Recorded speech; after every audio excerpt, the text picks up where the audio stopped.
দাদা ভোরবেলা ঘুমাচ্ছি, আচ্ছা মা সরস্বতী গোলারও পা তুলতে চেপে ধরে আছে। হ্যাঁ বলে তোর এত ভালো গোলা ঘুগনি বিক্রি করবি কেন?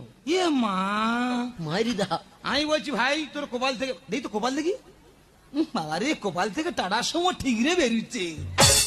4 টাকা চড়বো? 4 টাকা কি রে, তুই 10 টাকা 12 টাকা টনসিপ বালি আনতে পারবি। Yes! হ্যাঁ এখন রানু মনে যা গাইছে বম্বে কাঁপিয়ে দিচ্ছে। হ্যাঁ, হ্যাঁ বিরাট গাইছে, কি কি কি গানটা গাইছে বললেন? শুনিনি? না। এই দেখ এই তো তেরি আচ্ছা। মেরি হ্যাঁ।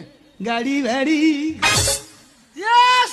তোর কপাল থেকে গাড়ি ভাই ঠিক রে বেরোবে মাইরি ভাই। তো রানু মন্ডল চেপে দাও, চেপে দাও। আমি বলছি ওই বাথরুমে কি গানটা গাইছিস, কার গান?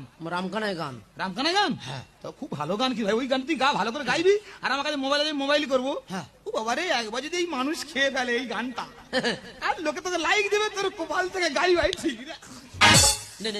নেটা ছেড়ে দিবি দাদা। দাদা